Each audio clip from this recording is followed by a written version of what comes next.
Hallelujah sa ating Panginoon, sa ating pag-araw-araw na kailangan para tayo mabuhay. Hallelujah, praise the Lord.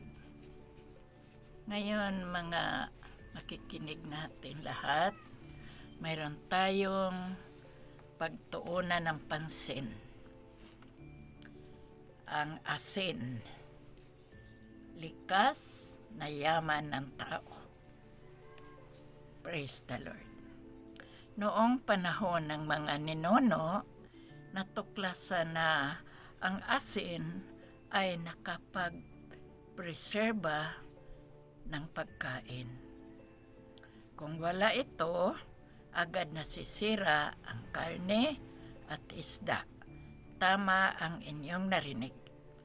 Ang asin ay bahagi na sa mga sinaunang dinastiya ng China na naghuhukay sila ng balon para sa maalat na tubig. Minsan, ang mga sundalo ay binabayaran ng asin, katulad sa lugar ng Roma. Ang asin ay humubog sa kalakalan at ng mga imperyo, ay kapalit ng ginto. Ng Europa, mataas ang buhis sa asin. At ilan sa mga pag-aalsa laban sa hari ay nagsimula dahil dito. Ang asin ay mahalaga sa buhay ng tao.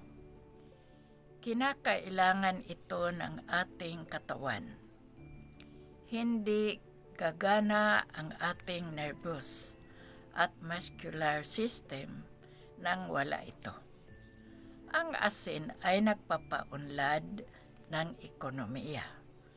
Karaniwan na ang asin sa mesa at industriya, ngunit ang kasaysayan nito ay kwento ng kapangyarihan, kalakalan at impluwensya sa bawat aspekto ng buhay ng tao.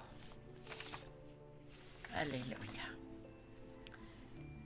Mga makikinig ngayon, tunay na nga ang asin. Napakahalaga sa ating buhay. Dahil sa Biblia, kung tayo ay mawala ng panglasa, talagang problema na tayo sa ating pamumuhay. Kung maalaala natin sa lumang tipan, sa asawa ni Lot sa Bible, bakit ang asawa ni Lot ay naging asin? Dahil lumingon siya, dahil hinayang siya sa kanyang kaari-arian. Para sa ating buhay, ipinakita sa atin hindi ang kayamanan ng ang ating kailangan, kundi ang Diyos mismo. Hindi mahalaga sa atin ang kayamanan sa mundo, kundi ang Diyos mismo, dahil kung walang Diyos, tayo hungkag ang lahat. Kaya, ang kailangan natin ang Diyos, dahil siya ang lahat na nag-ayos sa ating mga buhay, lahat ng ating pangailangan, siya ang nakakaalam sa ating buhay. Kaya kung mabasa ninyo sa Biblia, nung nangyari sa Sodom Gomorrah na lugar, na pinaulanan ng Diyos ng asopre dahil sila ay walang Diyos na nakita sa ating Panginoon. Kaya baga puro sarili ang nang ginagawa nila, wala na sila'y respeto sa Diyos at sa tao. Puro kasamaan ang mga ginagawa nila. Kung alam natin kung bakit naging asin ang asawa ni Lot, naging poste dahil nawiwili siya sa kanyang kayamanan na dapat iligtas siya ng Diyos.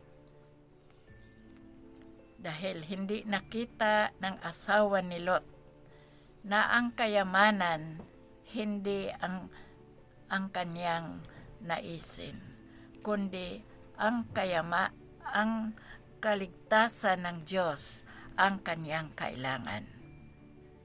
Kaya mga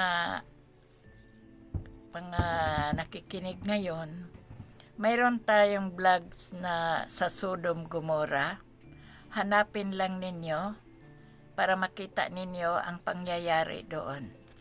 Kaya praise the Lord.